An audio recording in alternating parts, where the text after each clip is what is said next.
This is the Arc 2 wrap-up. If you were a furry, what would your furry animal be? I'd be a sun bear. That way I could use my big tongue. Oh, sun bear. I like that. That's very at the same time. Okay, fuck, marry, kill.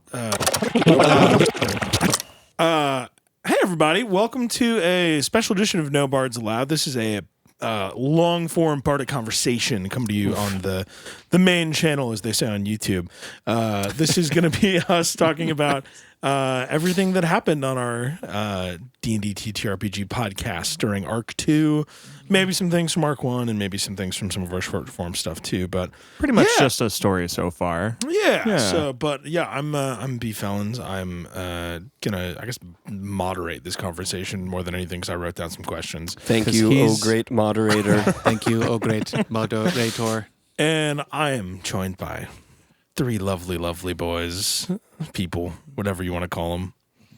Hi, I'm Dart. I hated that. It's so uncomfortable. I'm one of the lovely, lovely boys B was talking about. I'm Will, and I'm one of the people. I am a mixture of both. I'm Fuse. Cut it all. A people and also a lovely, lovely A boy. lovely, lovely boy. Cut it all. Let's be honest.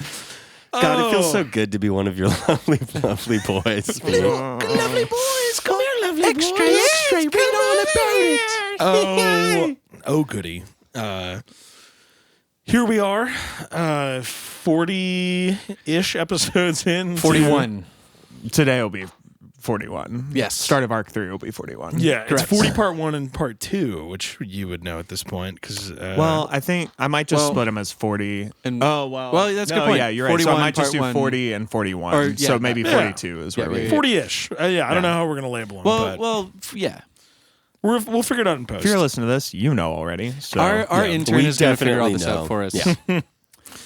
But yeah, we spent a lot of time in Breakwater in Arc 2. We did some ship travel, and we got to go to Escaldera and see. Made a lot of friends. Made some friends along the way. Made some enemies. They definitely made No. a couple enemies. Killed some enemies. I don't think we have any new enemies. You sort of do. We You definitely do. That guy. I feel like we have all the same enemies. Well, we have like a. I mean, I feel like the Coven guy, whatever. Sure. That's we like have, he's we like have, a legit enemy now because like he's fucking gunning. I mean, I guess he I was guess always he's been kinda, gunning for me for. Well, now he's gunning yeah. for all of us. So. and Batal. Yeah. So, No, Batal's a friend. I don't think he's an Sorta. enemy. He was so nice to me. he almost Batal killed you. feels pretty neutral to me. Yeah, chaotic neutral. I mean, he's definitely evil, but towards us, I He's think neutral evil. I think he's pretty neutral. Yeah. Well, he's a what? He's a white dragon, right? Yes. So theoretically, if we follow the traditional guidelines of alignments, he would be chaotic evil. I mean, that tracks. There's no rules here. There's no rules though. But yeah, we did quite a bit. The first conversation topic, I just wanted to ask kind of a broad strokes thing. What were some of your favorite events that happened over the course of Arc 2? We'll talk about Arc 1, and feel free to jump in with things from Arc 1 I too. I loved getting to watch Bilbin get his ass whooped by Sarah. That was that was really awesome. Definitely a highlight. That was fun. Honestly, just everything that happened with that family was great. Yeah, I agree. That was cool to like. Also, Shay leaving and then you giving us his family, Oz's family. Yeah. Shay's character, Oz, obviously leaving, was really cool as like an extension of Oz. So it felt like Oz was like kind of still with us during that arc, in ways, via his family. So Oz was still with us, and Bilbin was making out with him. Hell yeah. and I'm one of the lovely boys. Yeah, the lovely boys. Bilbin and Khan is absolutely one of my favorite parts of. That was a fun thing. A beautiful development over Yeah. the course of a fun arc, and you all spent a lot of time with Khan. It was really fun. I think like Breakwater was a city that I was obviously very excited for y'all to spend time in because it's a very So fun. cool place.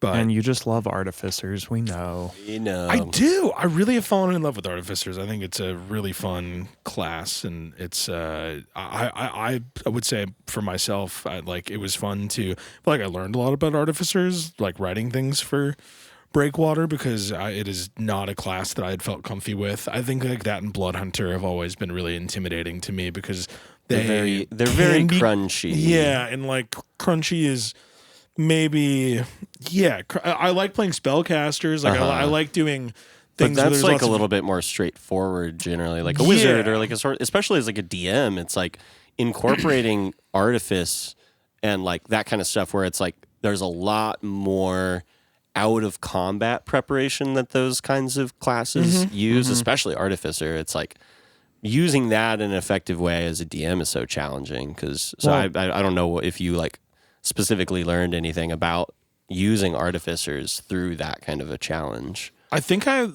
did. I learned a lot. Like Slater was a battle master, which I think is a lot of the battle master is the most like combat oriented safe bet, I guess, that a lot of people.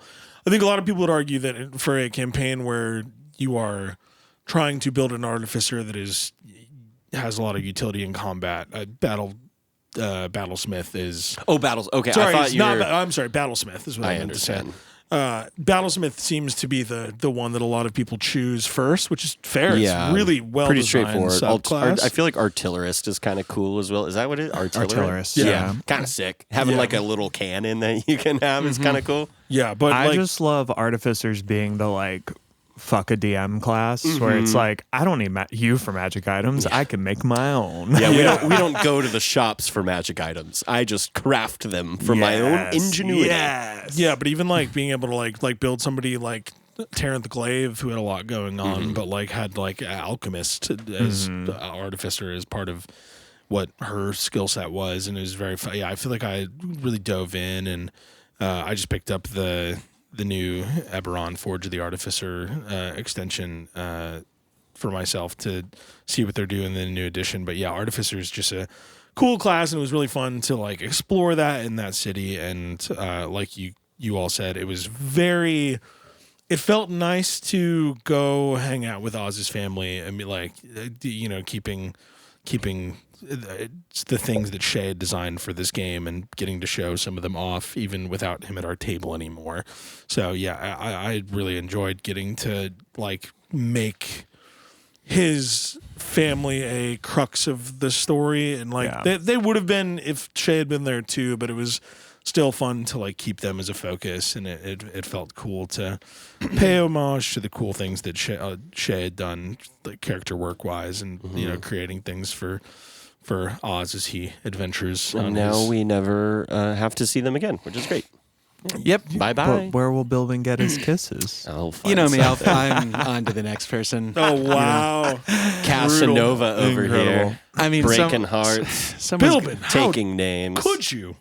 I just can't. Right. So like in my mind, like Arc 1 was like with us being a New Samaritan, like more of a Bilbin centric arc and like deal with the Faefather and all that, and then Arc 2, like Breakwater into Escaldera is sort of like residual Oz and some Saren. So We like got to finally focus on the true main character of the campaign in Arc 2, and correct. we're going to Well, keep we continuing say to that, focus. but now moving into Arc 3, We go back to Bilbin. Go back to Bilbin, No. and then Arc 4 will be back to Saren. I feel like we did spend a lot of Arc 2 watching Arthur fall in love with just hot sure. dwarves.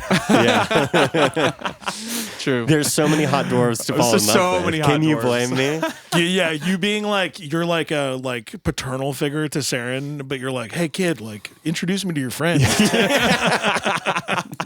Yeah, exactly. No. Oh man, yeah. Other things, yeah. Breakwater. Other favorite things or cool things that you guys enjoyed in Arc 2 that we got to do. I mean, I think in hindsight, we probably could have seen it coming, but like because you had been so insistent on dragons are myths in this world. Sure. But Oh, like yeah. the whole Batal reveal is fucking sick, and was really like cool. a very cool set piece moment that did not have immediate payoff. Like we don't know what the repercussions of that are going to be on a grand scale. But like, Just the fact that looms in our heads now and over the world is like, who knows what's happening continentally. it's like, hey, we got mountain boards. Also, dragons are real. Yeah, well, and like repercussion. Well, and that's the thing is like the repercussions of like Batal exists, which is like a front, maybe not front right now even, but like a threat that is now in Bordura. But it also means that there were other dragons at some point, seemingly, and it's He's like going to form a band of dragons, a red one, a black one, a green one, yeah, and him. all original, yeah. The chromatic committee. Yeah, the chromatic committee. That's our new name. No more chill guys. The chromatic committee. And here's the thing: the chill guy arc was maybe one of my favorite parts. The short-lived getting to identify as the chill guys was very fun. I mean, speaking of that, I mean, Cranking Yar, that was a Cranking that was a Yar, big iconic. thing for us as In well. my mind, it is the Sirs / the Knights of Yar is like the official name for the group, but the Chill Guys. Guys but also, forever. I say that, and then Chill Guys continues to come up as the name of this group, so who fucking knows? I think that getting to buy a hat with Tabitha and then subsequently having an entire episode where we just gambled was maybe one of my favorite parts too. Oh, yeah. It's just like there's I don't know what the greater term for it is, but something about like the gambling episodes and the Bilbin shopping episodes are just like. Oh yeah, you're right. What's your favorite part, Kodak? He said, "Woof." Kodak said, "Why weren't there any dogs in it?" Kodak, don't spoil Arc 3. Arc 3 is full of dogs. Have you seen Isle of Dogs by Wes Anderson? We're gonna try to get back to the mainland off of Escaldera, and we're just gonna get shipwrecked on an island full of dogs. Trash Island, right outside of Japan, like an island outside of Japan. It's going to be awesome. Which Japan does exist in Procrum. Oh. That is the only I thought place you were just saying Japan exists. Guys, I know it's not a popular belief. Sorry to get political. I'm recognizing Japan. Yeah, it's Wow, it's right around there. I'm proud of you for making a stand, finally. Somebody had to say it. Japan is real, guys. Japan, Israel? I've never heard of that. Wait. I've never heard of that. 2026, coming at you, Japan, Israel. Oh, gosh. No, like it's one country. Somehow one country, connected by the back rooms. Yeah. Zionism has a new focus now, and it is the island of Japan. There's a whole other part of the map that we haven't gotten to explore. So Yeah, I don't think I'm a high enough level. I'm only like level 30. That's like level 65, 70 plus. Like you kind of have to like get your character that high, you know? Oh, where the hell did that come from? Oh, there's fridge. Are there In more? Arc 3, we've fridge? leveled up. There's a mini fridge. Oh, I forgot. Yeah, thanks to all the Patreon subscribers. You guys made us. You're where we're great. at. You were able to make it so that Will could get a gift of a mini fridge for Christmas. Thank you Yeah, so thanks much, to y'all. you, my parents-in-law got me a mini fridge. So thanks, Nice. thank you, listeners. They wouldn't have done it without your help. Yep. Yeah, they knew that we needed to have a way to stay out of Will's common spaces as much as possible. Well, while I we were totally at- forgot about that. We should go get our beers from downstairs and put them in the fridge. Mine right are now. on the Oh, floor. you've had beers downstairs? Yeah, mine are on the Yeah. floor Do next that. to me. Actually, I didn't. I was like, I'm just gonna let them Just get them get nice and warm. Yeah, warm up as we go. So Perfect. Jinx. Hell yeah. Arc 2. What other things happened? we kind of covered everything while you were going to get a drink. That's Will. pretty, I was Yeah. going to let the dog Yeah, out. we talked about Japan, Israel while you were gone. Good God. and we talked about the back rooms. Unsurprisingly, it got way off kilter as soon as you left. Sure. Unsurprisingly, yeah. Did we talk about Bilbin's journey to becoming a deckhand / Ooh, yeah. It was a very fun way of spending downtime. that little boat trip, because we spent fun. like so many, well, what felt like so many episodes, it was so many episodes, but like a couple days looking for Wix on the like boat docks and trying to track down the ticket, and then finally getting on that boat was so satisfying. And then we had like 10 in-game days of travel, and it was fun to like lock in Bilbin, like coming from me, Bilbin wise, lock in with the crew and like find something that he enjoyed that he didn't necessarily know he liked. I just love to see Bilbin getting ever so slightly better at any charisma check. Oh, man. How unhinged it was you trying to secure passage on that ship. While I was almost about to get stuck on a boat to New Zoma. Hey, Beach Night got what they deserved. all Beach right? Night, yeah. Oh, speaking of, Fuck that guy. All my homies hate Beach Night. Bilbin entered the group chat. Bilbin's in the group chat. Right. A pure fluke of a moment, and it was very fun. There, it's very fun. Just to, keep lording that over Fuse's head. It's like, you don't deserve this. That was a mistake. You shouldn't be here. I don't was know funny as what hell. how do I say this? The way that because when Saren first started talking to Tabitha, it was us trying to skin the witch familiar vibe. Yeah. And so, but as it's sort of opened up to everybody, I'm convinced there's some deeper magic happening with Tabitha, and we just don't know what it is yet. Could be. The magic of love. The magic of love Friendship and love. and theft. It's the most powerful magic of all. That will beat any big bad. Thievery. Also, continuing to talk about favorite events and stuff like that, but also I think Least favorite events? that yes, exactly.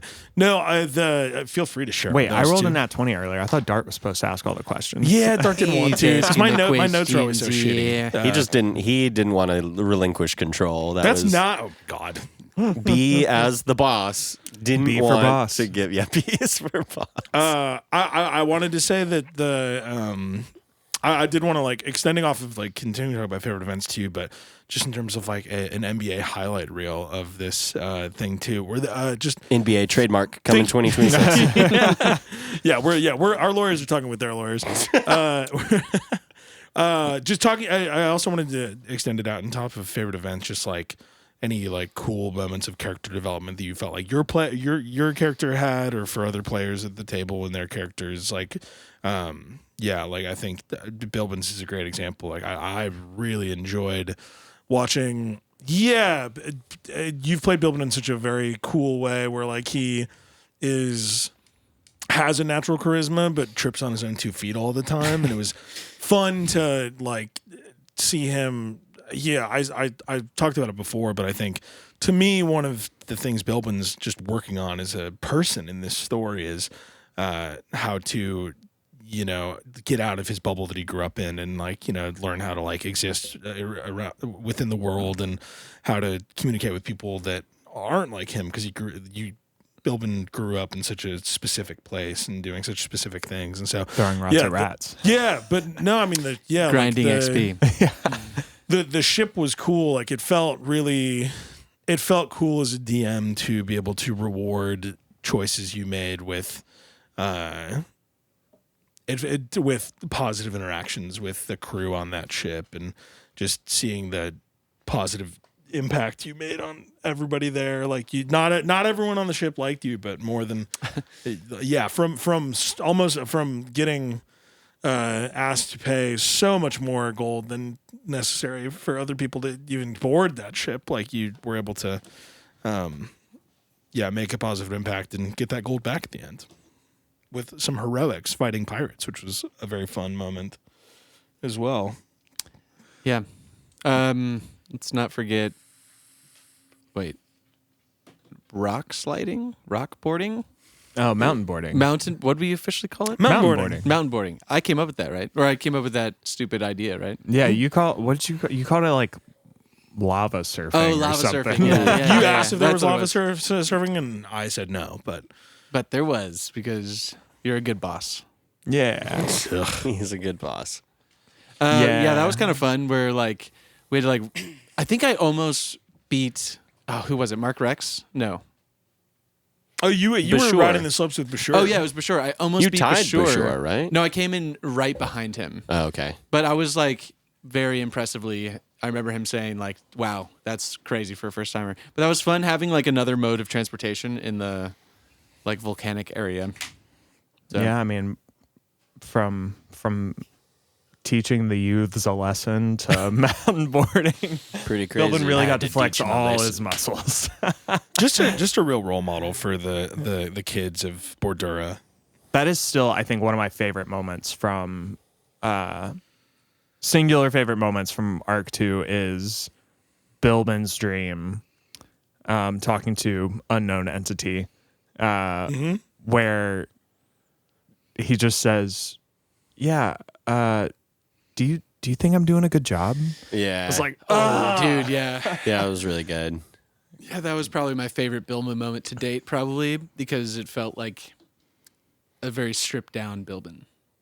Yeah, that to me, that question Like, in to my his mind bone. is the core of Bilbin as a character. It's someone who is Yeah. trying to do their best, not always succeeding, but like still always trying and like looking for that little bit of validation, but like not being Not too super put out secure when they don't about get it. Yeah. Yeah. But like that also felt like one of those you run into a little chink in armor or whatever, that is an unintentional thesis for a character. Yeah, and that felt like that of like, cool, Yeah. we kind of uncovered really what is driving a lot of your motivation there with that one question, which was Yes. really fucking sick. it was fun in that moment too. Yeah. It was space to put your character into where there's nobody around to try to impress, or like you're in solitude, you're talking to something or someone. But like I think getting to see Bilbin showing kind of like the inner dialogue a little bit more was very cool to me. Yeah, that's pretty much it. You hit the nail on the head. There was no one to impress, where I feel like he always tries to put this like macho man firefighter demeanor up there, where I don't like, care if I get sunburned. no, yeah, I'm going to stand in the sun. Fuck you, son. Yeah, the amount of like con saves that you end up making throughout this journey by choices you make is very fun for me. For drinking expired, not your high priestess twisted tea. Just your classic, just man's man. Yeah, hot. Yeah, between that and the hot milk mead from Honey Hole and sunburns. How Yeah. many offensive things can Bilbin drink in one campaign? One way to find out. One of my favorite. It's like it's. I don't even know if character development is the right way to put it, but one of the like through lines, and I think just in Dart having built a really cool character and understanding it really well, I loved Arthur continuing to build really strong relationships with NPCs throughout. Like Yeah. Taranth was obviously like one that was there, and like you wanted that interaction, and I think we got to get cool information about your character from that. But it was just like making good interactions there, or like the Femora thing coming from like you guys trying to like swindle people at the casino to like having the race, and like she ended up being more tied to the story than you could have known. But like just all those interactions that Arthur has, it's just very fun to see you continuing to be the people that are willing to like have conversations and be intentional with you. You're going to try to make sure that they know that Arthur is somebody that is a friend and trustworthy and stuff. And I appreciate that you play Arthur in such a consistent way in that sense. Yeah, that's fair. To that That's end, one of I- my favorite ways. Like that's one of my favorite things about playing that character. Honestly, is like getting to really invest in NPCs, because that's always kind of my favorite part of the game itself. Even the ones that don't have names yet. Exactly. But yeah, to that end, like I feel like if from the perspective of NPCs in this world, when they think about our group, I imagine like if they were gonna like call us, they would call Arthur. You know what I mean? Like Arthur is like the face, more or less, in terms of just being the personality that sort of drives all of our social interactions. I'm the marketing exec of the group.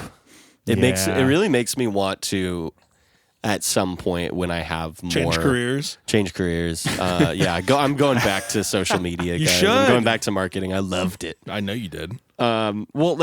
Taking sending at some point, I'd really love to, because especially Makes once sense. we're Yeah. getting to that point soon where it's going to be very, very helpful to be able to keep up with all the circles that we've made. Very true. And I think that would be a really fitting spell for Arthur to have at some point. I like it. But that's a one whole spell slot and one spell that I only have 9 spells that I know at any given point at this point. Where Next level maybe. can I ask the next question? Yeah. Can you allow me to, DM? Oh wait, I wanted to say one of my This is an favorite open like character development standpoints was finally actually getting to learn shit about Saren. Yeah, I mean, it was Very funny true. because over the course of Arc 2, we went from Saren. I guess at the end of Arc 1, Saren Llewellyn. Saren Llewellyn, yeah. And then we got Corrin. And then we got Dracnalier. Dracnalier, yep, I And was looking that then I do believe in the finale of Arc 2, we got Serendipity. As Saren is short for serendipity. Getting to like speak with your parents was really cool, and then also speak with you. I think that like that was some of my favorite role playing was just like, yeah, I think you played it so well, Will, of like playing a kid that's been running away from his past for so long, and then the confusion and the anger that you felt of being confronted with all the harsh realities of your parents being dead, but actually not but fully not. dead. And so like, then that leans into abandonment in Yeah, a way totally. that, wouldn't be their fault if they were actually dead. Right. But yeah, that was definitely, I'm glad you feel that way because like when in that whole sequence in the Arc 2 finale, I was definitely just like, and I think in a way that does kind of channel what a, older teenager might be feeling in the moment. I was just like, I don't even know how to respond to this. Like there are so many different things that I'm feeling in this moment. I don't know. It kind of ended up feeling like I was just like reaching in 10 different directions, being like, okay, well, I'm mad. Okay, but I'm also sad. Okay, but I'm fucking like scared. Like there was Totally. just so many different elements that just sort of morphed into, I got to get the fuck out of here.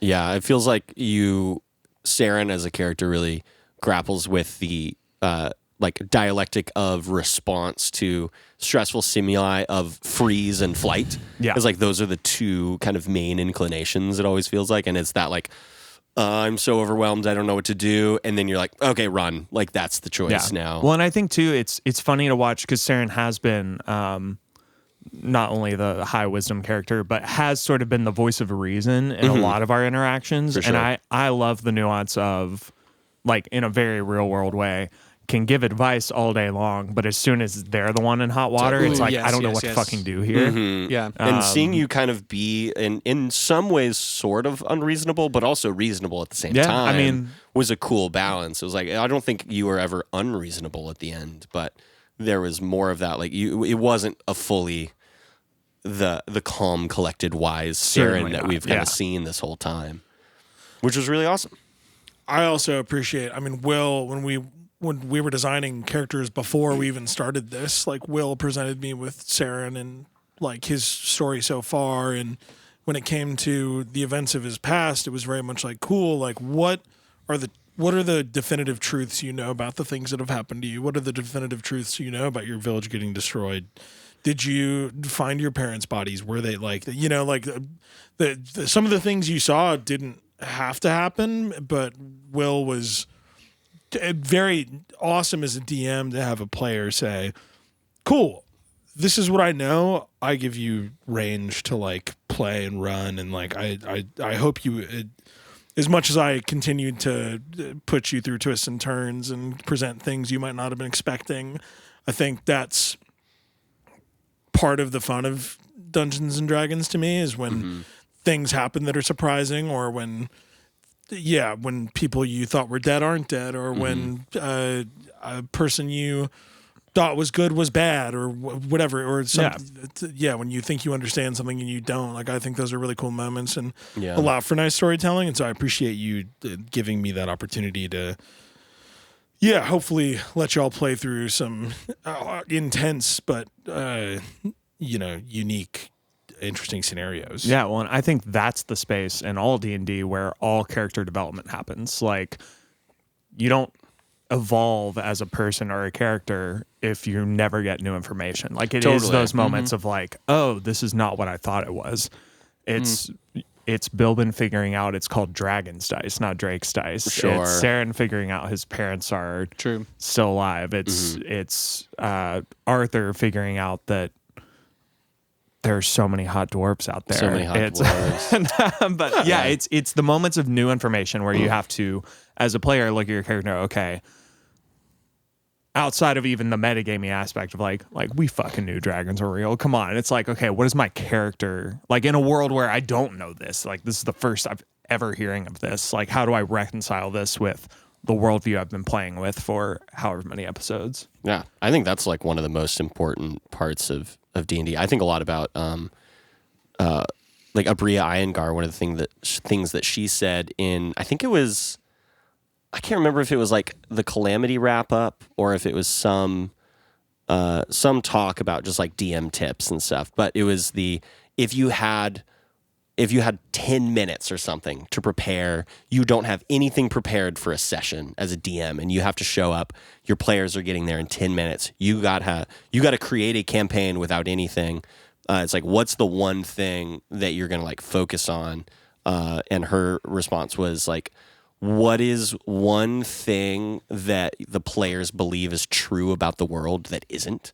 And I think that's so Cool, yeah. so fascinating of like seeing that as a character too, of like what's something that I think is true about my world that the DM then shows to be false or shows to be different from what I formerly believed. And like that's such a fun thing. Like I'm getting to see that as like Arthur, and like Saren's getting to see that, and Bilbin is seeing that just in like an outlook of world, as well as like who knows, maybe there's more about your backstory that isn't fully concrete. And right. I know there's a lot that Arthur is learning about his sister that is completely contrary to what he would have, believed originally. And yeah. Yeah. Well, and the domino effect that all those little revelations cause, where it's like, okay, well, if that's true, then this has to also be true, which means, holy shit, like, yeah. And that just cascades into chaos. And but also productive chaos, because it's that fun like yes and one after another domino thing of like it gives you fodder as a character and a player character to be like, cool, like I learned this one thing and that's changed my mindset about this. How can I now look for those disparities on my own without even having to be prompted for it? Like how can I start to think of things like, ooh, what is a belief that my character has about the world that then gets to be challenged? Yeah. And I know it often, I think, makes us feel like conspiracy theorists in a way. Totally. But I do, like, one of my other favorite things that has become far more prevalent in Arc 2 is all the political implications of the things that are happening. Like, looking at things, what's going on. Looking at things on the grand, like, continental scale of, like, okay, Fort Morgoth, for example, why the fuck is there a fort named after the dead Vox of New Samaritan City on a remote island where, like, they technically have no jurisdiction or power? And what the person, events led to this? What yeah. is the purpose? What's the intention? Totally. Like, And the person who is like mostly championing that presence on the island is now dead, and his name was Mark Rex, and he wasn't actually Mark Rex, and it was like, hey, all but that don't kind of worry, stuff. before he died, he made sure to kill the entire leadership delegations from 2 major cities on the island. That I think was, the Batal thing was a big jaw drop moment, but I think having all those mages just fireball the shit out of those delegates was up there in terms of, oh God, like my jaw is on the floor right now. Like this is fucked up. Like Nice, I did it. it. Some red wedding shit. Like, oh, I was like, and it was like being in that fuck. place of being like, there's not enough time for me to react in a way that would do anything, Like any one fireball that was cast probably would have just killed those people. I doubt they were like leveled adventurers, Well, they and might that's- have had some extra hit points, but Yeah, like you think like, okay, there were Chromatic Guard and like those like Knights of Peace Metal, like certainly they're probably a strong-ish, but even like the Vox of Chromatoa was a Red Dragonborn, which would mean resistance to fire damage, but it's like, cool, he's just an old dragon guy. Yeah, He's just a guy. like, not everyone. That's Maybe he has 12 hit points. Yeah. Well, and I can't help but feel as a player, I don't know yet if Saren will start to put this together, but as a player, I feel like, because like the main lore from Mordor, right? Like the core story is the 6 heroes, but like Bastion, like that's the whole heroes. 5 heroes. But so there's Marth, who goes to educate all of these quote unquote lesser beings and ends up getting it twisted, coming back and waging war on the mainland. And like in my mind, I'm drawing parallels now of, okay, how much is like Daven and the Guardian of Salvation, how much of all that is somebody who started with good intentions, got it twisted, and is now assaulting this civilization. And in this the cyclical nature of history, are we now setting ourselves up to be the heroes who are able to put it right? I don't know. But also you think about the people in power are the ones that have the most control over the historical narrative. So True. thinking about Marth, he got it twisted. Did he? Or did somebody change the way that history is perceived to purposefully slander his name because they didn't want whatever his ideals that he was standing for to go into full effect? I mean, there is a certain wizard of legend that we're trying to track down. So. Exactly. Speaking of that too, I think like just sitting here and like I think about this a lot, but in terms of this is the first long form thing I've ever run. So it's a lot. There's a lot of like I do research on like campaign structure and like how I want to try to follow the things I've seen as successful in like longer form things, like trying to read up on that. But for me, Arc 1 was like the biggest goal of Arc 1 was just find reasons for the party to stick together, which you as players obviously like help in that and like make sure that we're all together. But it's like develop relationships, form a bond, and like really just like hopefully have each other falling in love with their characters. And, you know, we've listeners. And so hopefully you're all getting to like fall in love with these people at their core. But then in a game where there's level scaling and like that, you need to have going up to higher level D&D, like things need to scale. So for me, Arc 2, like we got to do some lore drops, things like that. But it's like, cool, there have to, if we're playing a high level D&D, there has to be big things ahead. And so Arc 2 was like, you already got to, like, even in Arc 1, you got to meet Voxes along the way, and like you got to do important things. But now, like, especially for me, Arc 2 was like, cool, how do I continue to push them towards the big things that are happening in this world, and how fun it is that I get to make it so that like your personal histories have to touch some things too, you know, like I think like cool, these stories are, you know, you have obligation for multiple reasons to react. Like it's about helping people, you know, but it's also about personal stakes. You know, everyone's got things about themselves that they either don't fully understand or things they're looking for, and like how do we move forward. So Arc 2 is fun because Arc 2 to me represented Arc 1. I feel like was just a lot of time spent on, you know, party development and like getting everyone on the same page. And now here we are. It's like there's no question that this group is embroiled in things that are happening, and like this is a party that needs to help stick together and figure out how to hopefully fix the messes that it's like totally. And now it's like we're literally committed to both each other as well as like having a solidified bond. I think like you were saying is very cool. Like seeing the stakes rise exponentially in Act 2 was huge. Well, and even think about it from the aspect of like Arc 1, you've got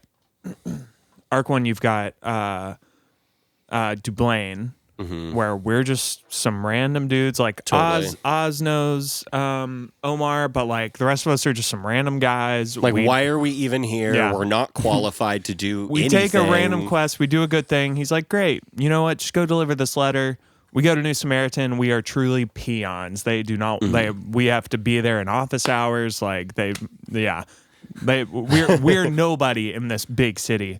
And then as that kind of scales in Arc 2, as we like move into Breakwater, well, we have a personal connection to some of the leadership here. And then moving into, I mean, all the way here at the end of Arc 2, we are present for not just high level like political meetings. We are present for high level comitical slaughters.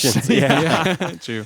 And I think, like it or not, my expectation is that we will have direct hands in whatever political fallout happens as a result of, you know, Daven's bullshit. Oh, certainly. Right. Yeah, we're definitely now we're locked in. Even getting to deliver news to major leaders that they didn't know is like, wow. Yeah, Where have we're you been? What rock have players. you been under? Totally. We're not just like around and they're the ones who are pulling the strings. It's like getting to see that narrative change of power where we actually have bargaining chips. Like we have and our own like physical power now too. Like we're fucking level 7 now. Like We're level 8 now. we're level 8 now. We are level 8 now, if I recall. We'll scrub the past episode and say, with AI, B says at the end, and you level up. Yeah. And getting to feel that too as a character where you're like, what does that look like to be actually confident in your own power is always an interesting, like leveling up slowly from like level 1 where you write a character and you're like, I don't know what I'm doing. Yeah. And then having to like over time reconcile that with like, yeah, I actually am. We are important now to shit that's going on. And like, And we are at the point now where our characters are starting to solidify into, or rather like crystallize into what they are, because I kind of look at like level 1 characters, and this kind of circles back to what you were saying earlier, B, but like I look at a level 1 character, like I'm giving the DM a sandbox. So I'm like, here's the borders, here's my loose idea. You fuck with this narratively in whatever way you want to, and I will respond in ways that, you know, start to solidify pillars of what this character is. And I think now we're at the point, certainly, where our characters have very established identities. We have things we're good at, things we're bad at, and we know that about each other. And I think even the way that like that is shaped how the party as a whole interacts with things, like whether that's Arthur taking the lead on conversations with strangers, Or if there's a rug in a room. Billman always checking the rugs. gotta be a rug. Professional rugsmith. Yeah. Just, yeah. You know, hey, Yeah. one Yeah, I out think of that's it. one out of every 3 times it checks out apparently. It's gonna be a rug. Guys, take that to your home games. Always check the rug. Always check the rug. Give it a good rug tug. All right. I don't know about that one. Some questions. Favorite and least favorite NPCs from the game so far? David, least favorite. Low hanging fruit, but yeah, no. Yeah, fuck him. He's a good NPC. He's a bad guy. He's the worst guy. Yeah, I hate him. He's a terrible bad. He's a terrible guy. Yeah. Good. I'm not going to qualitatively rank your NPCs from like I think this one was successful and this one wasn't. I'll do that. In my That head. one I rank. He's bottom of the barrel. I hate him. Least favorite NPC was the guy in the casino who was like seemingly on vacation with his family and was just trying to avoid them by gambling. I love that guy. Least favorite NPC. Yeah, He was like sucked. the most real of all the NPCs. It's just the most normal ass guy. Yeah. I think favorite NPC still Narathriel. Okay, sure. Narathriel rips. Ooh, actually, no. I changed my answer. Least favorite NPC was the general. fuck that The guy. super, just aggressively xenophobic general. Like that guy sucked. This is not just Act 2, right? Anything. I'm still going to go least favorite is that absolute asshole shopkeeper that wouldn't give me a good Oh my deal. god. God, he's still my favorite. Just an absolute cock. Oh my god. So it was the most Malfi fair is still my interaction of all time. Dude, he did all the magical goods. greatest, I mean, Khan's I'll at get the him top. later. Khan is top thank notch you. right now for Bilbin, for sure. Khan was fun. Khan was the most. Oh, Con rips. He was just this jovial Gaston. He was great. Yeah, I love him. That was like the biggest one that I was like, oh, I didn't know how much.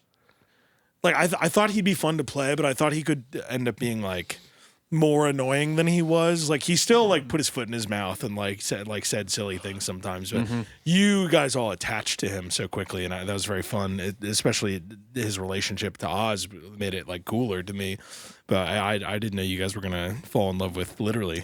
I think I was Literally. just so, as a player, I was so attached to watching him like check Bilbin every so often. Like Bilbin would do something out of pocket, and Con, you'd be like, roll an insight check, and Con would be like, ooh, I don't know about that, man. And Bilbin was like, oh, okay. just a guy to be there to be like, hey man, what are you doing? Yeah. It's great. I really loved all of the friends of Saren in Escaldera. Love Bashur. Bashur is awesome. Yeah, Bashur's sick. Yeah, and also Galrug? Yeah, I like Galrug. Seeing a broken man is just always. Oh yeah, I mean, I knew pretty, like, when I was like writing things that were happening in Escaldera, like I knew that I was gonna put one of his friends into a place of power immediately, but it was just like, you know, how do you tie somebody to, you know, awful things that are happening? It's like, well, people act in ways that they don't plan to or shouldn't when they're under duress, and like, yeah, like the in a fantasy game, unfortunately, still, yeah, it's like, oh, cool, this guy's on the, like, you know, on the sauce all the fucking time. Like, he's not. You can see the joyful things, the things that Saren loved about his friend, and also be like, oh fuck, this guy's not right today. Like, something is wrong. Right. Oh, speaking of that, real quick, other favorite NPC, the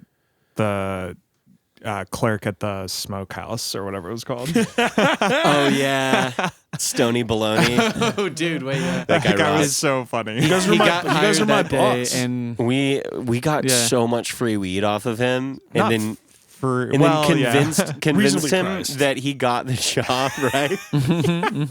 That was We were like, hey, crazy. that 5 gold we tipped you a minute ago, that's your starting bonus. That was crazy. sick. Yeah, that was awesome. God. Yeah, I think too, like, that was an interesting point for Saren, because so much of Saren not knowing how to solve his own anxieties and problems has like flipped into, okay, but I can protect my friends. I can, you know, help other people. And yeah, getting into that scenario where like Galrug's clearly going through something, being like, okay, well, I'm gonna help. That's what I'm gonna do.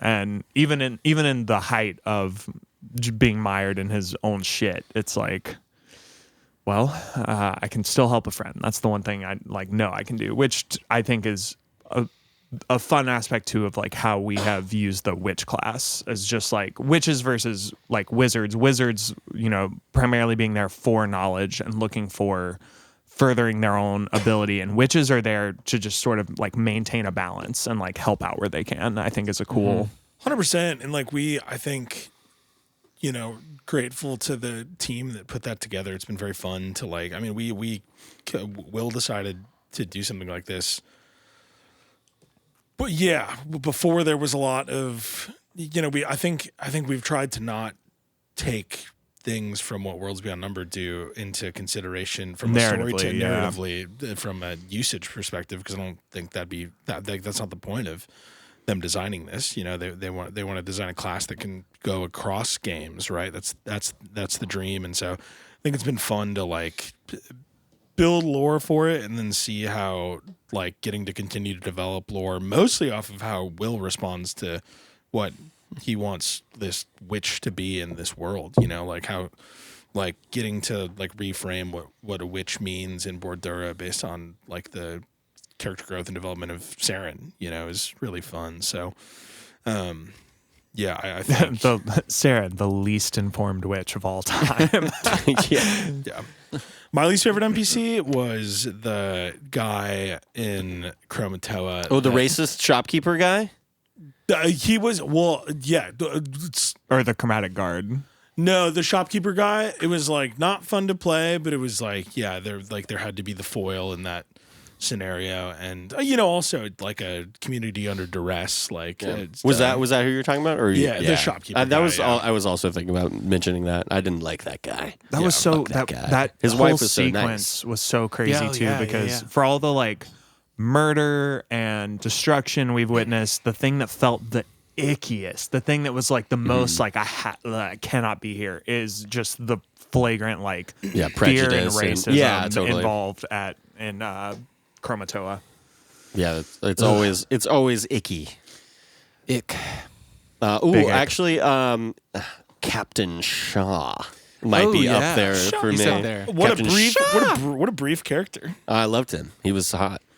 On them beach night just being a bitch. Yeah, he's an easy one for least favorite. Beach Knight's too. my favorite. So Beach Knight I love Beach throwing Knight. his sword Awesome. and missing is So the most funny. like, The combat went so poorly. It was just in the moment as a DM. It's like cool. Like this guy's fallen from grace in the last 45 minutes. Like I think He we did absolutely lean nothing. in. Yeah. He was worthless. It was horrid. That was a fun combat. yeah, so many NPCs. The setup for that was fun. I like. We've talked about it. Not to hang things in front of you, but like there was a world in which there's plenty of pirate activity happening in this world, and like I'd initially thought about doing more with you guys getting sucked into some pirate stuff, but I think looking at just like that was like part of my early plans, and then there's like I'm constantly checking and balancing myself when it comes to like yes, we're not even halfway through in theory of the story we're trying to tell, but also like how do I make sure that we pack in the things that matter? And like that was going to be like a fun thing, and also it didn't feel like it was something that There's not time for everything, especially Yeah. if like this isn't just home game. Like if it was, it'd be like cool. We could take a few weeks to just do a whole side quest because we're not on a like schedule per se. to Right. be honest, losing like truly like unfortunately with Shay having to step away, like if Oz had still been involved, it might have been a different story. Yeah, lest we forget there's like sunken treasure. Exactly. Yeah, like that was the thing. Was like I think when No Oz, treasure hunt anymore. Yeah, unfortunately, like there was because there was plenty of stuff to do with that. But as I like reframed and like looked at where we were gonna go, but at some point I would love to do something with that, even if it's not in this main campaign. So No, there's- yeah, my Bordera multi-shot is going to be how the treasure got lost originally. I mean, I've got lore. Pirate campaign. I've got some lore around that, I'm certainly. I'm but- just doing the Cave of Mini Bees one shot. which I don't even know. I think that's in Tall still, the Shadow over Northdale world. So Actually, the Cave of Mini Bees actually is in every It's realm. it's every yeah, realm has a cave of many It's a bees. Nexus location. It exists in every plane. There's a cave of many bees and 1,000 Cobalt challenge in every realm. You see, and you see a cave marked on the map with the number many. So stupid. It's an anchor point between every single universe.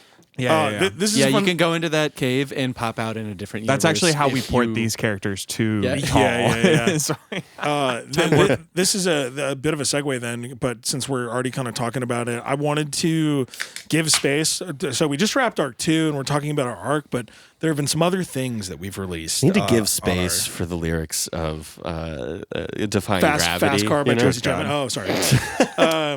Yeah, But- we got Bitter Beans. I was going to We say got Bitter Northdale. Beans in Northdale. Yeah, I guess talking about, I guess just maybe like a shorter section, but first and foremost, like what are some, as we like, it's been a while since we've recorded both of those things. And So long. Northdale wasn't out for a while, but just like an opportunity to talk about some like favorite moments from Shadow over Northdale, which set in Tall, Dart's really cool world that they built.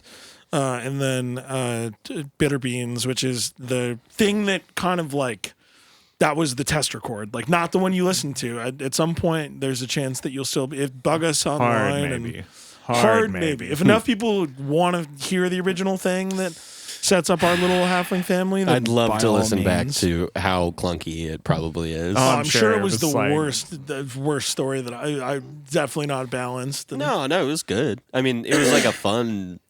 I just remember session. like I remember 45 that. minutes of trying to cross a river. Yeah, Yeah. there would be a lot. Like if we wanted it to like viably like release, it would be Yeah. like there would be so much we'd cut out. But it would be kind of fun to just be like, hey, this was our first ever recorded session. You want to listen to it? Yeah. It's And not I like good. the vibe of having, an alternate story that's lower stakes, or at least a little more like bottled, like per session that, exists in this world, gives more flavor to this world as, Sarah and Arthur and Bilbin are trudging off on this like very like hero's journey path, like having just like some other like flavor stuff that happens, like Wibble's Winter Wonderland, or there's like a musical in the next one that's Yeah. not out yet, but like there's just like a lot of like cultural things that get established in a lower stakes way that are it's kind of fun.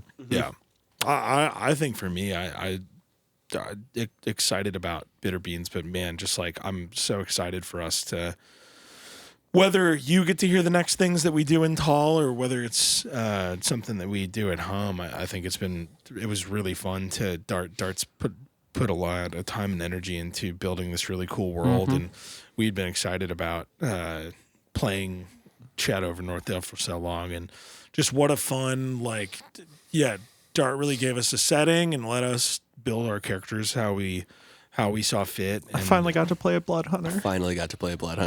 But playing something like scary and horror and brutal, and like it was really fun to be able to like build out what we were doing in that world, and they still wiped the floor with me in the end. You know? I mean, it was so tough. I mean, that combat was sick at the end, though. I mean, it was like all the choices that Fuse made as Griegold were awesome in that final combat. Yeah. Like, spent a lot of time doing auxiliary things, which were the most important thing to keeping people alive ultimately in that final thing. I mean, that's still like probably some of my favorite D&D that I've ever run. Like, it was just so fucking cool to get to sit back and like listen to the character interactions and getting to like listen back and edit too. I was like, God, it was so rich and so cool, and that was really fun. And I can't wait to play more in that world. For like how high level of a campaign that was, like there was so much. Again, circling back to what we were talking about earlier, there was so much we went in like knowing about our characters, knowing about the setting, and then throughout the whole thing, especially at the end, I feel like we ended up with more questions than answers, which is so enriching. I think for that world that we haven't got to spend a ton of time in. Well, and I agree. Like, it gives me so much fodder thinking about what are next steps for a story, and like if we play again in a long form, which I know we've talked a lot about, like future campaigns for this. When we keep getting to play and keep getting to record, it's like I would really, really love there to be a long-term campaign set in Tau, and if so, it would probably be following the events of Shadow over Northdale, almost like a prequel. After Shuk has turned fully evil. Yes, exactly. He'll be the big bad. But it's like there's so much for me that are like questions, both for you guys as players.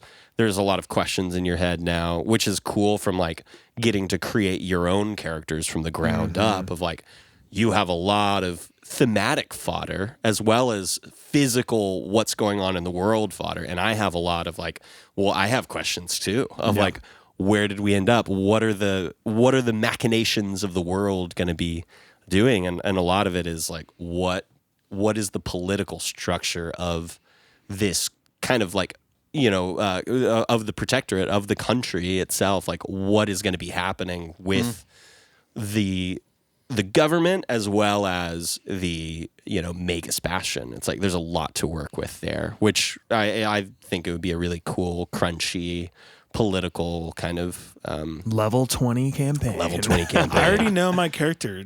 Shuk falls in love with a senator, and then they have twins, and Shuk goes full evil, and then I play the son or daughter, one of the twins. Oh, and do you blow up their giant planet destroying machine in space? No, that's crazy. Right after they too far. But then they scrub it from the final. Yeah, I grew up. Yeah, I end up going. Do you get burned by lava? I live with my aunt and uncle. Your dad gets burned by lava. Oh, right, yes, because Shuk is Anakin Skywalker. Yeah, for sure. That's right. I forgot about that. Shuk was a lot of brutal things. I don't know.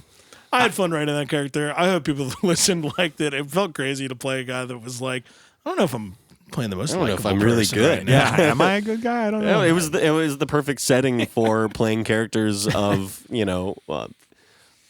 on the fence morality. Oh, and I love that. And then there was Griegold, who was just good. Griegold was awesome. Griegold the good. Griegold the good.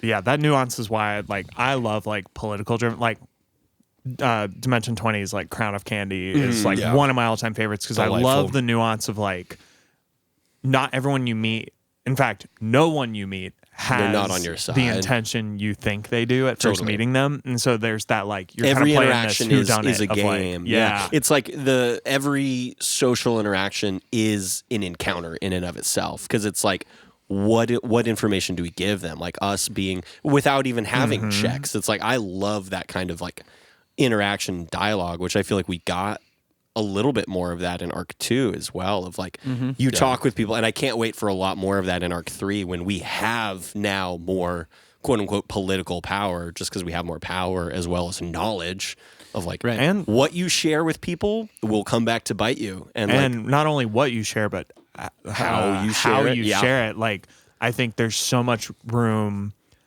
and it's a little brutal to your players, but like I think deserve to be like, okay, you put your foot in your mouth when you were talking to this political leader. That's going to have repercussions. Oh, totally. Or Like shopkeeper. You said Or- that, yeah. dude. Why did you say that? Mostly shopkeeper. Most of the Or shopkeepers and now. sometimes too, it can be an opportunity for you said something and you divulged information to the wrong party Ooh, and very you didn't true, very realize, true. and that could have repercussions not for you personally, but for maybe somebody that you implicated. Like Yep.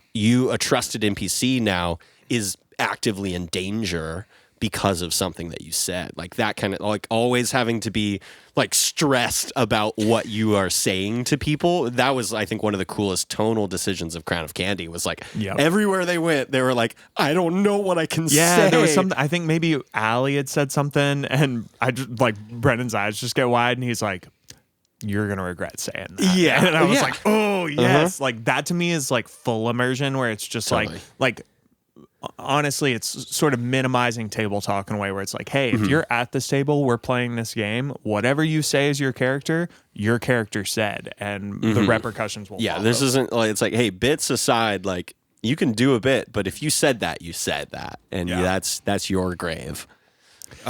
Before we jump back into wrapping up this thing, in terms of we've done Northdale, we've done we've released Bitter Beans, we've recorded at least one more. What are other one shots that us as a table we want to see? Cave of Many Bees. Get many bees. Fuse, get to work. I think that's a me thing. Like You gotta run the Cave of Mini helm that. Bees. Also, I've thought about wanting to run a Cave of Mini Bees as well, but I think you have to be the one to do that. yeah, I think also I would want to get it down to like a stat block, like you could download from our Patreon and then literally play in your own campaign. Because I feel like Cave of Many Bees, as we were talking about it, as something that could be in every game, would be a fun like little No Bards Allowed one shot. Yeah, I mean, it's just like a little like if you wanted to play POI it. on Yeah, any map. yeah, but That's- like also we got to play it to see how it actually goes. Yeah, True. yeah. And how many bees there actually fucking are. how many bees is And- many? Many, yeah. And why the Why are they there? Why is the honey hole mead so good? Questions we all ask. Yeah, I know one that like we didn't end up having time to really get to it in 2025, but I really want to run a Halloween little one shot with a different system, and I already have like a concept in mind: Hotel Halloween. That's true. Where it's like Halloween and everybody's kind of like Halloween sort of people characters, you know, ghouls and creatures of Halloween vibe, running a hotel for people, but like sort of almost like a Clue like mystery vibe. Was the idea concept that I had for like a Halloween one shot. But yeah, I was sad we didn't get to do that this year. Yeah, me too. We talked about it a lot, and I think just our lives got the best of us, and unfortunately didn't get to play through that. Yeah, we've got as a it really goes. brutal recording schedule, so yeah, our boss keeps us in line. Yeah, Fuse. So I'm Cave the of new Mini boss. Bees, Halloween. I would be interested in running a new Nashville thing. Oh, for the yeah, pod at yeah, some yeah. point. New Nashville is something we've done as a home game one shots a few times. I've basically created a dystopian cyberpunky. of the city where we all live. Yeah, if you took everything, country stars are satirically evil or good, and then it's all set in cyberpunk crazy. When I played this one time, I was Dart 2A, I think. It was like an android robotic version of myself, which was fun. Yeah, that's a fun world, and there's lore built at this point a little bit now. But yeah, it'd be fun to jump into It that. would be cool. Yeah. that's true. I think personally, I would like to see more like one shots of like that kind of like Wibbles was so fun, and it's like getting to have more of that like chaotic, silly vibe. I mean, hey, maybe we could do a. We had this one stupid fucking one shot that I ran. Yeah. That was basically just like dumbass West Side Story set awesome. in Tall in the very far future, where they were all like, yeah. Hey Johnny, what are you doing? Like greaser vibes, and wasn't one of our combats in a half foods? half foods is a canonical thing in the world in the very, very far future. If I could play Wally the Weasel Tortellino again, I would never play D&D as any other character ever again. Yeah, he's the perfect character. It's the best character I've ever played and ever will play, and I really would love to do something like that. That could be kind of fun as an actual recorded one. I don't know great. how that would do. Yeah. It was so. I think I had one thing actually prepared. I was for going to it. say that was the fun part of that campaign. Was like it was so last minute. Oh, It yeah. was like there nothing about it was actually like written. It was just like whatever happens. The whole ending combat was just completely off the cuff. The only thing that I had planned was that they started in a diner and there was going to be a dance battle. Yeah. and there was a cool magic jukebox, and that was it. And it was great. so many cigarettes. Also, So many. I think for everybody listening, if you, I'm sure many of you have played D&D or DM or whatever, but for those of you, if you're ever like, oh, we wanted to play D&D and we don't have this or that, or somebody's missing, like, yeah, get together with your friends and have somebody come up with a plot line and just go. Like, I think for us, like, we've had several sessions that have ended up being some of the most fun we've ever had That were so unplanned and Yeah. unstructured. It's like if you have friends that you can riff with and you can be silly and be vulnerable enough to just like be crazy characters, you don't have to have some insane plot. Like, yeah, like whatever. it's like the Peter Pan one shot that fused right for me and Will. Which was literally the three of us at a bar with one D20. Because we were like, hey, you guys want to play D&D? And you guys were like, yeah, sure. sure, why not? And I'll clue you in. We killed Peter and all the Lost Boys. We fucking won. You killed Peter. Thank God. Those kids were menaces. And took his pan. Yeah, Just another episode with trigger warning violence against children. yeah. Is that Arthur? It's a running theme. Is that Arthur origin story? Killed Peter Pan, took his pan, and then Nice. became. You gave it away. Damn. That was an Arc 4 reveal. Good Okay, thing. man. Good thing this is behind a paywall. Whole campaign. This is not. This is just going up. It's behind a paywall for you, Fuse, because you're paying to be You're here. paying to be You're here. right. By the way, can I get it to you next week? But like, I don't know. I mean, along with that, if there's anything that you guys would like to see us play, if you have like, you're like, this would be so fun to watch them stumble over some crazy concept, fucking let us know. Yeah, we're happy to entertain all ideas. We're just goofy people that like to, I don't know, play D&D. So the more ideas, the merrier. Tommy Tarask. That's Yes. We'll talk about that. That's- Some other yeah. time. Tommy. I am a big Tarask. Tau, the rise of Tommy Therese. Hey, I'm walking here. I've got ideas for the rise of Tommy Therese. That would be pretty fun to record. I'm gonna kill him. It's Tom the canonical mayor of Vassar in the very, very far Tommy future. Therese. I'm gonna cook that dragon guy No, or dinosaur guy. he's whatever. You don't even know who Tommy Therese. No one's ever seen Tommy Therese. God damn it. Okay. Anyway, I'm going to go work on Cave of Mini Bees. Yeah. Lightning round. Oh, yeah. Okay. From your characters' perspectives, I'm going to ask a few questions. I want people But sure. close. Con. Okay. How would your character spend an ideal night where nothing goes wrong? There's no combats. There's no nothing. Oh my God. You know you can do whatever you want. Where would you be? What would you do? It's a spitball. Let's go. But sure. Nice. smoking a shit ton of blind weed. Dude, honestly, just absolutely vibing. Just absolutely vibing. Accomplishing nothing, just smoking blind weed and like looking at stars. Cool. hell yeah. Bilbin would be like trying to outdrink people at the bar and then tell people about a cool game of throwing rocks at rats, like at at the bridge, and then try to hopefully get like a bunch of people from the bar to join him and just like throw rocks at rats and just kind of like little like just a boys' night. Yeah, You know? who'd you bring with just the gang? Anyone? I else? think I would like go into my local pub, see like the people from New Samaritan that I grew up with, and be like, "Yo, like." Trying Bilbin to do goes home for the holidays. It's just the Wednesday before Thanksgiving. Yeah, it's Blackout Wednesday. Oh, And God, then- this guy again. and then just like over to the bridge. Yep. And then, dream blunt rotation. Passing the joint between Tabitha and Saren and Bilbin if he's interested, and Yeah, we got to get Bilbin high one of cooking these some days. He cooking doesn't some smoke. dope mushroom Oh, he doesn't jumble smoke yet. by the campfire, looking at stars. That sounds good. You guys would have to invite that kid that works for you at the smoke shop. Oh hell yeah, that would be yeah. Teach him how to handle himself. Yeah. I feel like Arthur's ideal night is the vibe of like, you know, the cool, like your cool friends who just like open door policy kind of thing of just like having a place where he's just cooking a big fat fucking meal. There's weed everywhere. There's booze, whatever, People wandering daiquiris. in. Yeah, Yeah. people wandering in, just hosting. That would be his vibe. Hell yeah. Speaking of daiquiris, if your character had to drink one thing for an Daiquiri. entire night, what would it be? Daiquiri. Ugh. I've dug a hole and I must stay in it now. I feel like Saren has kind of like his go-to now is just like a glass of rum that he chills himself. The chilling of drinks from Saren is always Pretty such awesome. a delight. It's cool.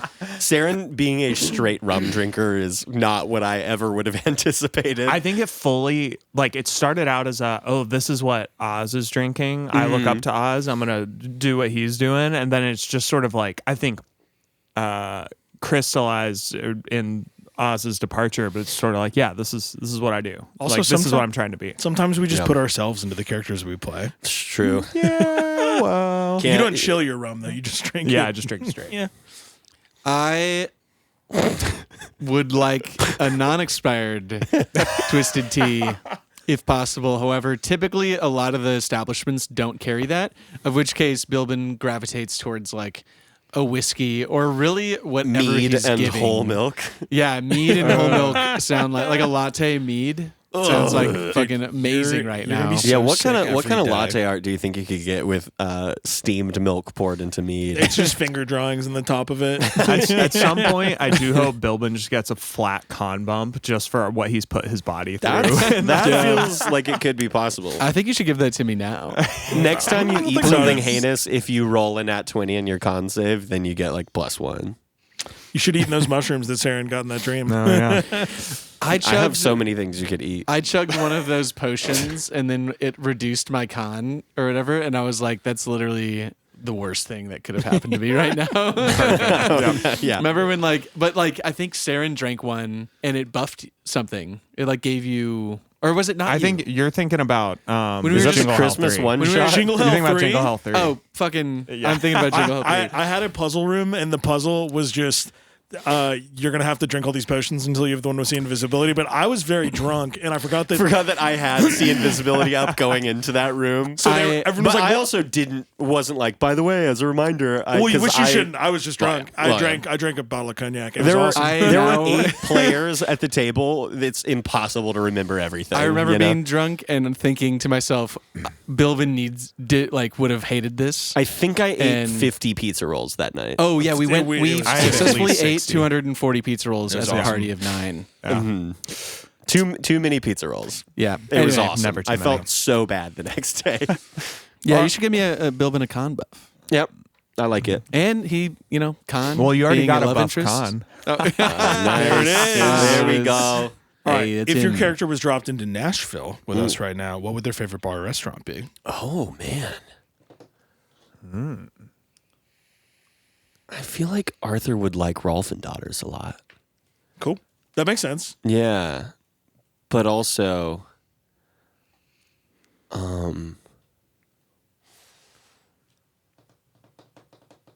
what's like a really good shitty place to eat? Maybe like Nashville Biscuit House. Like I feel like Oh, he's yeah. Oh my God. I'm I'd blanking. shut. That's kind of Nashville Biscuit out rips. I love that that's place. up there with Bilbin too, Yeah. honestly. What's the burger place on Gallatin? Like right by. Fat Dino's. Moe's. Yes. Oh, Dude, that place. Fat Moe's ripped. Arthur Dude, it would be, does. Arthur would be a big Fat Moe's guy, or like Gabby's. Yeah. Oh, Gabby's in over- Metro yeah. Houston. I think Saren would hang out at Wilburn Street Tavern, I think. Ooh, yeah. Yeah. Just like a real quiet, like tiny little like dimly lit bar where you just like simple drinks, not a lot of people. It's the vibe. Nice. I feel like Bilbin's like a West Side guy. Sure. Like- That feels. Absolutely. He's at, Bilbin like, loves the nation. He's at like Pringles or Sylvan whatever. Supply Co. yeah. He's Bilbin drinking goes to the bearded whitest iris. places imaginable. He goes to what's the all women run E&E like co-op or Ian whatever. Rose. No, it's like a co-op space that all women run businesses are in. Thistle Farms. No, it's Okay. on Charlotte, but that is also. Anyway, Bilbin would like go in there and be like, yeah, Not getting the point of it at all. like I love this place. What's And the then- closest thing to Trisha's Hot Dishes in Nashville? Tish's hot. Trisha's. Where can you go for? Trisha's hot. Trisha's. Honestly, that's like an Fruit Edley's casseroles. barbecue vibe. Bilbin does feel like an Edley's He would go to guy. Edley's, and all the families would be there pulling up on golf carts in West. Oh, I think this is just a little bit of Dart sneaking into Arthur, but Arthur would love Brave Idiot. Oh yeah. Man. I feel like bar wise, definitely Bearded Iris on the West Side. I think this crew would go to Coral Club a lot, to be honest, too. I That'd know be- we I love think- it. I think, yeah. I know Yeah. we love Coral Club, but I feel like the in-game crew would also like. It wouldn't be. I don't think it would be like Arthur's first choice, but if he went there, I think Arthur would really like Coral I mean, Club. Coral Club is just how Feels I like a envision good place to drink. rum from Yeah, Demerara. yeah, that's like that's fair. what I picture is. I always get like a Bikini Bottom vibe when I go in there, like SpongeBob. See, Every I time get- walk I into get Coral Mos Club. Eisley It's not vibe. just the Under the name. sea vibe. It gives me like that kind of vibe mixed with like Mos Eisley Cantina. I said, yeah, Mos Eisley Wine Bar or waiting in line for the Pirates of the Caribbean ride at Disney. Oh Which- my god, what both are great vibes. Yeah, that's true. All right, moving on. I think we'd all love Martha's. This right? was a lightning Sorry. round, right? Oh yeah. Yeah. I like how this was so not a lightning round because we No. swan songed it. No, whatever. All right, two more. First one: Okay. if your character somehow got access to all the media in our world, what would their favorite like movies, TV shows, books be? What would your characters consume media wise? And I'd be watching Chicago Fire. just just only Yeah, firefighting, absolutely. sitting on your couch, sweating with your shirt off. 911. National 911. 911, NCIS Miami, NCIS New York, all those like crime shows. Mm-hmm. But Chicago Fire is like. I feel like I on his feel like rotation. Bilbin would watch Highlander too and fucking like freak out. Yeah, at the what's the lead? Jamie, I think. Yeah. Arthur would love Chef's Table. Yes. Yeah. Yes. I think Saren would like True Detective and Breaking Bad, like the like dramas Yeah. that are like very character study. Totally. I think those would be the ones that. Heady Saren, character yeah. shit feels Yep. very Saren. Wait, I had something. Which adult animated cartoon would Bilbin like? I know he would like one, but which Yeah. adult animated cartoon would Bilbin watch the most? Man, I mean, he seems like an American Dad guy, or like Yeah, like that's, uh-huh. I a get little that. bit like that coded, not Family Guy, but like more niche American Dad. Yeah. That feels right. Yeah. I think Arthur would read a lot of John Muir. Maybe Jack Kerouac too. I could see that. All right. Last question. Okay. Fuck, marry, kill. Nice. Here we go. Batal, Yep. David, the general. God. Batal, Dave in general. Absolutely fuck Batal. Fuck Batal. Gotta Fuck fuck the Batal, dragon. for Give me sure. that Dragosi.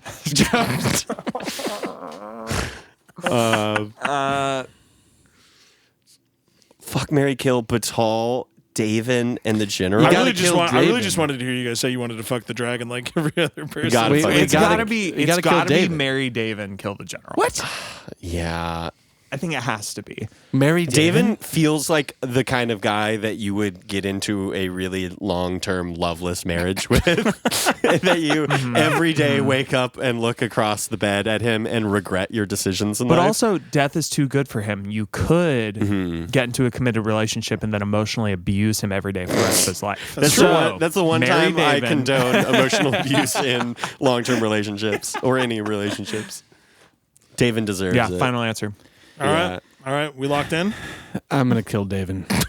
Yeah, Cook that bird. you got to cook that bird. Yep. I might, maybe I would hate fuck Daven, kill the general, and marry Batal. Because There you go. think That's about strong, actually. Think about That's a strong- riding off into the sunset, quite literally on the back of a dragon. Yeah, Could be that's kind true. of sick. It's true. Destroying worlds together, kind of no. beautiful.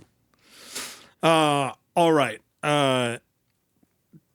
Is there last question? What are your biggest questions remaining for the campaign, and what theories do you have about what is to come?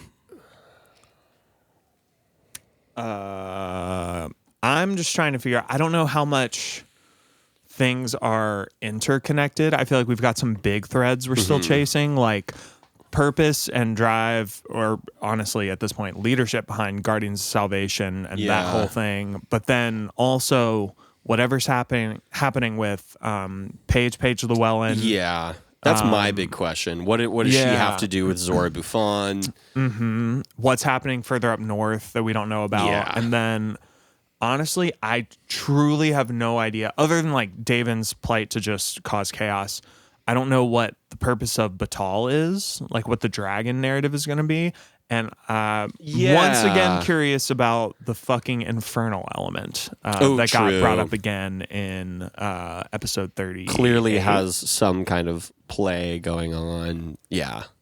Yeah, and that one or several of those could all be interconnected. Maybe all of them, I don't know. Or they could be just separate, like, one person's just taking advantage of the chaos left in the wake of another thing. Yeah. I'm curious about how much Ava Osef wants. But I think Ava Osef has been rehabilitated and doesn't want her own wants at this time. But that's, She's again, just a pawn. tinfoil hat. Sure. I mean, I think that makes sense. Because we have gotten confirmation multiple times that she's not like she used to be. Totally. We've got a lot of investigating to do in New Samaritan when we get back. Yeah, Once we kill the Fae Father, we've also got to God. we got forget to about check the- out those rehabilitation centers. Don't forget about the Grogan Owlbear idea that we still have. Grogan yeah. Owlbear. I think it'll work. I think we just pounce out, hit him with a 1-2. It's gonna be a surprise round.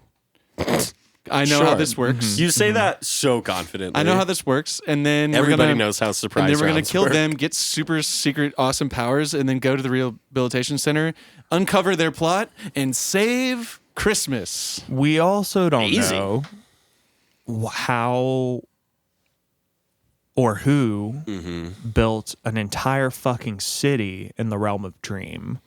Yes, true. And I don't know, like, my gut says that has to tie into the Guardian plot somehow, but I don't have any earthly idea how. Yeah, I don't know. Like, I feel like we've uncovered bigger questions. We have fewer questions these days, but they're bigger questions and harder to answer. Dream City is Dream City. interesting. But yeah, I don't know. I mean, it will be nice to go back to New Samaritan now as, level 8 characters instead of the level I think actually 4 level 9 characters we now. were. We're level No, 9. we're 8 now. No. No, we're We 9. we leveled Oh, up yeah, we're nine. after this session, right? We leveled up after the Bardic. Yeah, I forgot. No. I think we deserve it. Leveling back down. Oh, we're back to 7. Wait, are we You're actually 7. 8? I'm at 7. We're Yes, at 8. you leveled up at the end of the last session. Oh. All right, well, we're going to hop off now so that Fuse can level up his character before we record the next one right after this. So we're about to start Arc 3, baby. It's true. Thank you for listening. And if you want to listen to all the other Bardic Conversations, hear us talk about episodes as we go, hop on Patreon. $2 a month. $2 a month. You won't even think about it. You'd be able to buy us all maybe a gumball in this economy. I don't really know at this point. We all need and gumballs. We that's have where- TMJ. That's where, too, we talk about, like, choices we make when we're leveling up, especially as far as like Saren's witch class and stuff like that, like where we talk about just sort of like more nuts and bolts behind the game. Yeah, so shooting if the you're just shit here for the about the story, episode. maybe not essential, but if you're a nerd like us and like the crunchy stuff, like that's where we get into a lot of it. Yeah, but It's other than that, we'll be around. We'll be posting random social media that we come up with, even though we're all really bad at it as we go. And we'll be here recording more episodes for you. Tune in. We've got a long ways to go, but we've covered a lot of ground, and I'm excited to start Arc 3 coming up. So thank you all for listening, and Much more D&D to be played and to be listened to. Yeah. And we're gonna play Yep. it. We're And gonna fucking play it. no need for me to level up after this because as a barbarian, you level up very easily and choose one thing, and then you're Yep. good to go. So I'm ready to go now. easy. He's so Easy. ready. We love a martial class. He gets reckless attack now. No. I'm level 8. I am now. I can choose a level 3 barbarian path. Oh, he already had to. Okay, you're 5 and 3. That's right. I'm 5 and You 3. chose crab. Ooh. I chose the path of the crab. I mean, you're going bear totem, right? Path of the why don't we crab. save that for the next episode? Fair Nice. enough. We have a bardic after the arc 1. Mhm. So Let's or just see arc what 3, I chose. episode Let's 1. find out next episode. Fair enough. We do have a lot to talk about then. So, are we done? I think so. If anyone else has stuff, great. Otherwise, We're huddling up right now. Thanks so much for following along, guys. We love you. love you. Happy New Year. you Happy know? New Year. Hey, we made it. 2026. I know Let's it's go. it'll be a little late when this airs, but Happy New Year. Yeah. by All It's- Stars on 3. One, One, two, two, three. by All Stars. By All By All Stars. Stars. Oh, I fucked it up.